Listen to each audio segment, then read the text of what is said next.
예, 안녕하십니까. 민법교수 유병태입니다. 자, 835페이지. 지난 시간에 이어서 가등기 담보권의 경매에 의한 실행을 보십니다. 가등기 담보권자는 권리 취득에 의한 실행을 하지 않고 목적 부동산의 경매를 청구해서 그 권리를 실행할 수도 있다. 당연하죠. 채권자이지만 청산금 지급할 능력이 안 될 수도 있죠. 그렇다면은 뭐 경매 실행이라도 해야 되겠죠. 가등기 담보권자는 선택적으로 청산금 지급에 의해서 소유권을 취득하거나 저당권과 마찬가지로 경매 신청할 수 있는데 이 경우는 저당권으로 본다라고 돼 있다는 거. 그래서 저당권 쪽에 봤던 이론이 그대로 적용됩니다. 그래서 경매에 있어서 가등기 담보권자 그 가등기 담보권을 가지고 배당 참가할 수 있겠죠. 담보가등기에 경된 부동산에 대하여 제3자의 경매 등이 개시된 경우에 담보가등기 권자는 다른 채권자보다 자기 채권 우선 변제받을 권리가 있다. 이거는 다른 사람이 경매 신청했을 때 우선 변제받는 걸 이야기하는 것이고, 자기가 경매 신청해도 뭐 결국에는 마찬가지죠. 이 경우 그 순위에 관하여 그 담보가등기 권리를 저당권으로 본다라는 거. 그때 그 가등기 담보가 경료된 때에 저당권 설정 등기가 행해진 것으로 보고, 따라서 가등기 담보권자는 그 가등기의 담보가 등기인 거 사실과 채권액을 신고하여야 한다는 것. 후순위 담보권자의 경매와 가등기 담보권자의 지위. 후순위 권자에서 경매 신청이 가등기 담보권자가 청산금을 지급하기 전에 행해진 때는, 청산금이 없는 경우라면 청산기간 경과 전에 후순위 권리자가 경매 신청한 경우에는 담보가등기 권리자는 그 경매 절차에 참가하여 배당받아야 된다. 이제는 자기가 소유권 가져올 방법이 없다는 거죠. 소유권 이전에 관한 가등기가 되어 있는 부동산에 대한 경매 등의 개시 결정이 있는 경우에는 앞에서 말했습니다. 그 가등기 규제 형식만 가지고는 그게 담보가등기인지 부동산 등기법상의 가등기인지를 알 수 없기 때문에 법원조차도 가등기 권리자에 대하여 그 가등기가 담보가등기인 때는 그 내용 및 채권의 전부 원인 및 수액을, 담보가등기가 아닌 때는 그 내용을 법원에 신고할 것을 상당한 기간을 정하여 최고하여야 한다. 이때 가담법 등에 관한 법률에 해당하는 담보권리자가 집행법원이 정한 기간 내에 채권 신고를 하지 아니한 경우 배당받을 권리를 상실한다. 그냥 부동산 등기법상 가등기로 처리해 버린다는 거죠. 그 정도 하시고, 가등기 담보권의 소멸, 일반적인 소멸 원인. 가등기 담보권, 물건이니까 물건이 멸실되면 없어지겠죠. 그 다음에 어떤 이유에서 채권이 없어지면 부동성 때문에 없어지겠죠. 뭐 그런 것들 한번 확인해 보는 거고, 그래서 저당권 쪽에서 공부했던 걸 가등기 담보권 쪽에서 확인한다라고 생각을 하시면 됩니다. 가등기 담보권의 말소. 가등기 담보 계약의 당사자인 채무자나 물상보증인 또는 이로부터 담보 가등기 후에 소유권을 취득한 제3취득자는 청산금 지급받을 때까지 채권자에게 채권액에 상당하는 금액을 지급하고 가등기 말소 청구할 수 있다라는 거. 청산금이 없는 때에는 채무자 등은 채권자가 가등기에 의해서 본등기하기 전까지 채권자에게 채권액 상당액 금액을 지급하고 가등기 말소 청구할 수 있다라는 거. 이러한 담보가등기 말소는 채무 변제기로부터 10년을 경과하거나 선의 제3자가 소유권을 취득한 때에는 허용하지 않는다. 앞에서도 본 것입니다. 자, 그 정도 하시고, 부동산 양도담보. 양도담보라고 쓰는 것은 소유권 이전 형태를 취했기 때문에 쓰는 겁니다.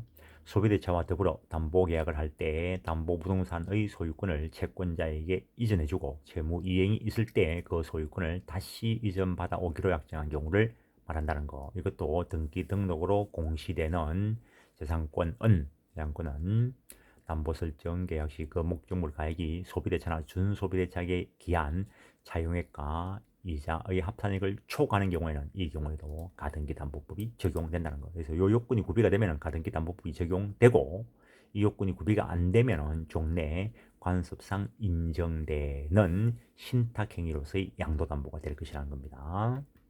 학설은 양도담보권자라는 소유권을 완전히 취득한다는 신탁적 소유권 이전설과 담보물권설이 있는데, 판례는 부동산에 대하여 가등기 담보법 시행되기 전에는 신탁적 소유권 이전설, 신탁행위로 봤는데, 가등기 담보법 외에는 가등기 담보법 적용 요건 요 갖춘 때에는 담보물권설을 따른다는 거.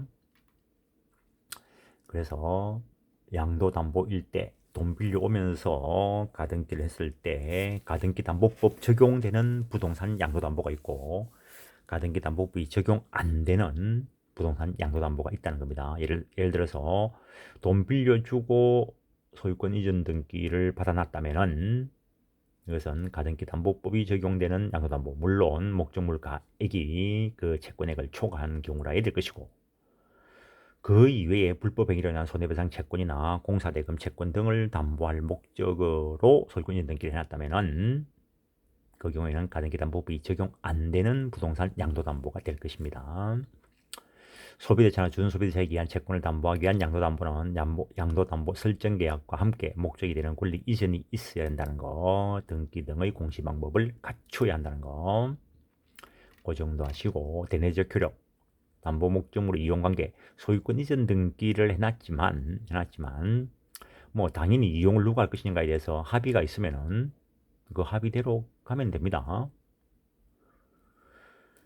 그 소유권 취득 등기를 갖춘 자가 이용하기로 했다면은 겉으로 보기에는 완전히 매매로 인한 현상이 일어난 것과 마찬가지가 됩니다.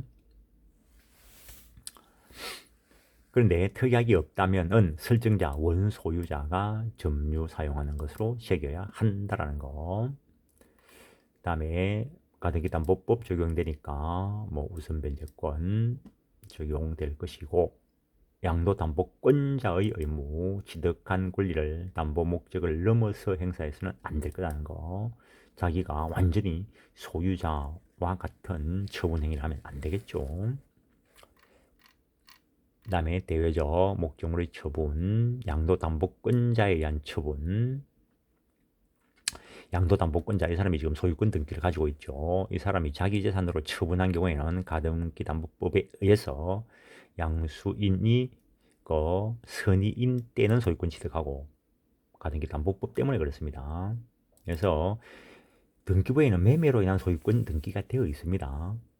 등기부에 양도담보권으로 인한 소유권 이전 등기 이런 식으로 안 된다는 거죠. 그래서 부동산을 매입할 때 물론 모르고 사면은 양수인은 선의로서 소유권 취득하니까 뭐 상관은 없겠죠.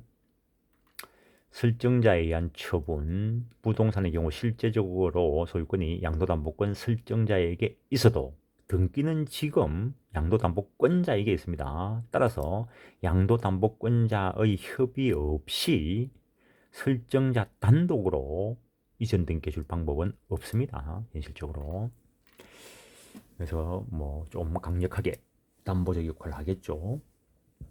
일반 채권자와의 관계, 양도담보권자의 일반 채권자와 그 설정자와의 관계, 양도담보권자 일반 채권자, 양도담보권자 지금 소유권 등기되어 있는 자의 일반 채권자가 목적물을 압류한 경우에 설정자는 제3자 이의를 유의소를 제기할 수 있다. 그 실제 내 거다. 너 압류 잘못했다. 이런 거 제기할 수는 있다는 거죠.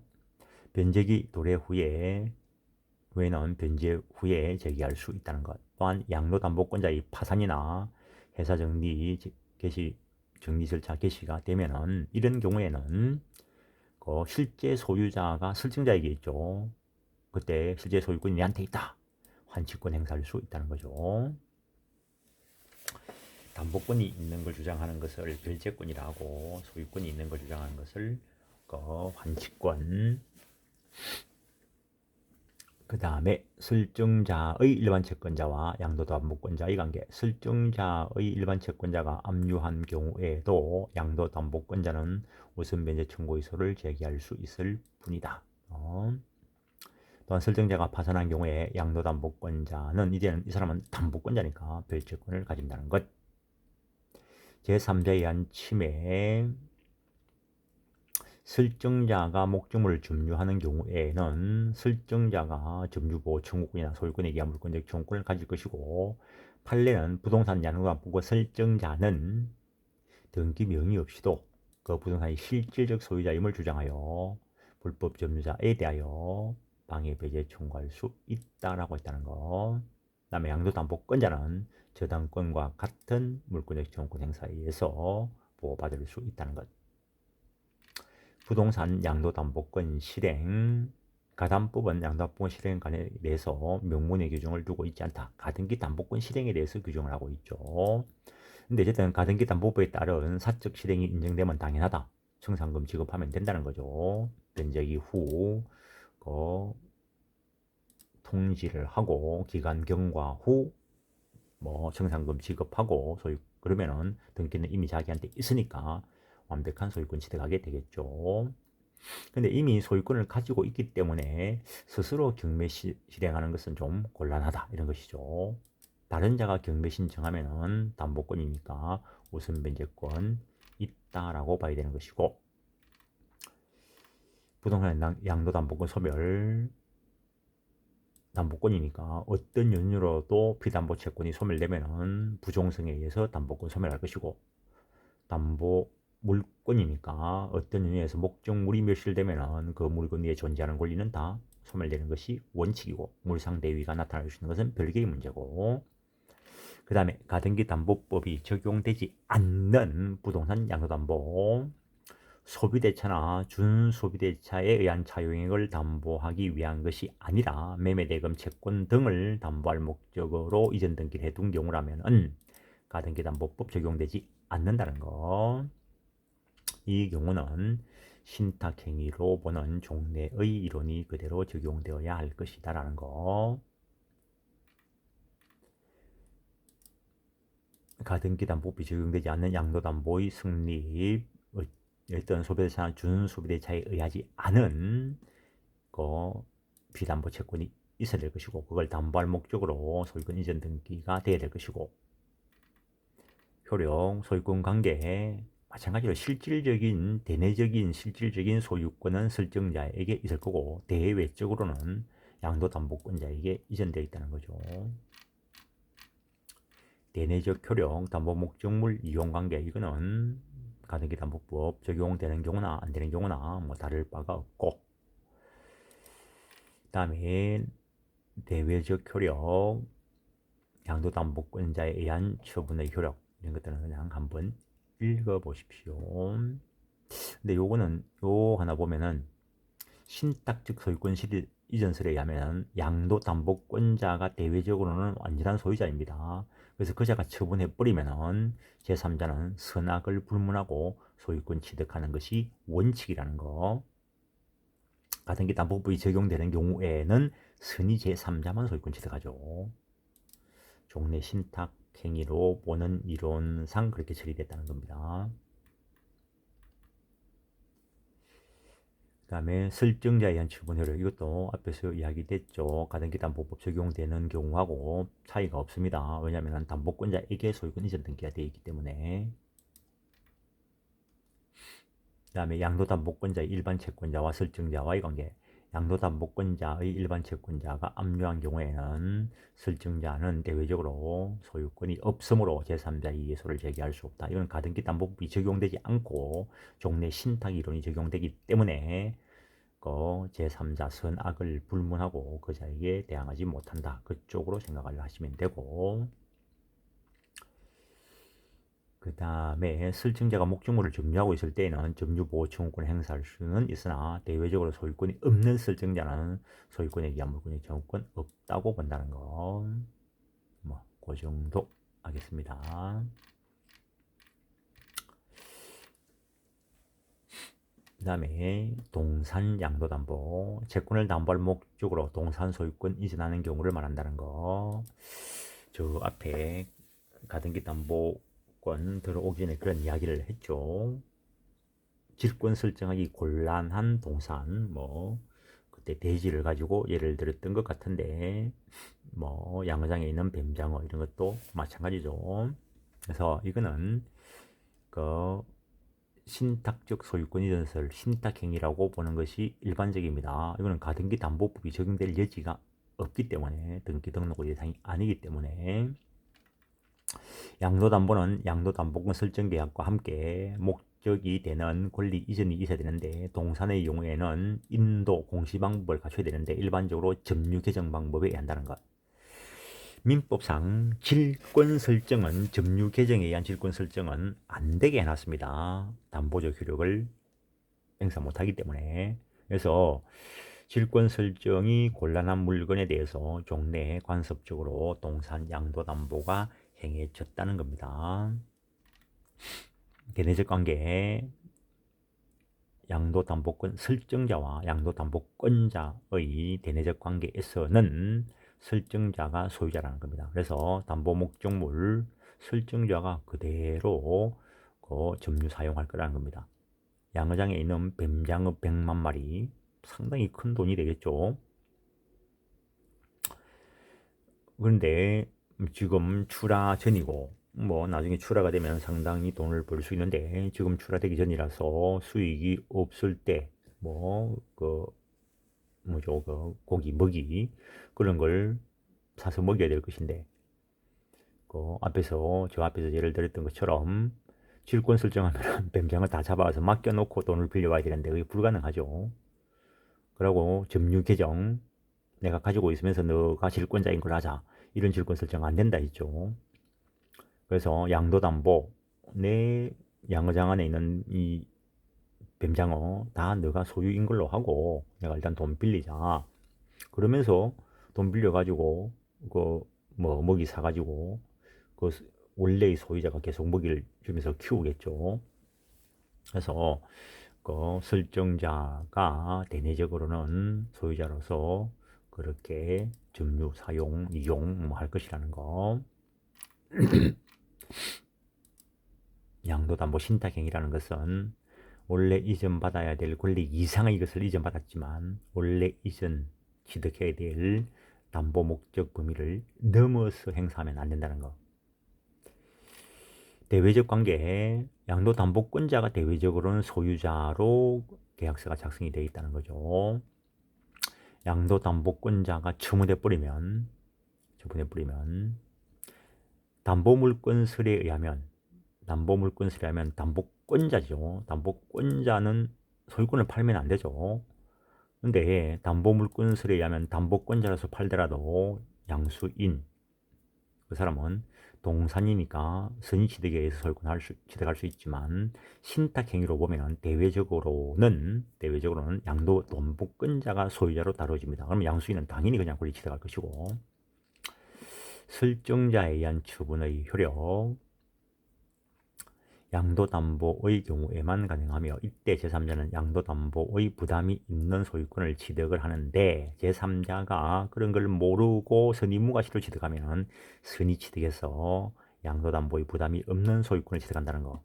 이거는 물권법 서론 쪽에서 이야기되는 선의취득이 이해가 되어야 이 말을 이해할 수 있습니다. 그 다음에 일반 채권자와의 관계, 양도담보권자의 일반 채권자와 설정자와의 관계. 양도담보권자의 일반 채권자가 목적물을 압류한 경우에 설정자는 제3자의 이의소를 제기할 수 있다. 설정자가 실질적인 소유자라면서 제3자의 이의소를 제기할 수 있다고 보는 것이고, 그 다음에 설정자의 일반 채권자와 양도담보권자와의 관계에 있어서는 양도담보권자가 우선 변제권을 가지는 거죠. 그 정도 하시고, 동산 양도담보의 소멸, 담보권은 어떤 연유에서라도 피담보채권이 소멸되면 소멸될 것이고, 역시 물권이니까 목적물이 멸실되면 소멸된다라는 거, 역시 물상대위 등의 효력이 나타나는 것은 별개의 문제고, 그 다음에 판례를 소개하고 있는 것입니다. 그 다음에 매도담보라는 목차를 놨는데, 매매의 형식을 빌려서 담보 역할을 하게 하는데, 결국에 이거는 환매와 재매매 예약을 이용한 담보 역할을 수행하는 것을 말하는 것이라 하겠습니다. 그래서 요 환매와 재매매 예약 관련되는 이 부분을 오늘은 여기까지 하고 그 다음에 할 때 환매 재매매약 부분을 잠깐 보도록 하죠. 이번 시간은 여기까지 하겠습니다. 예, 수고했습니다.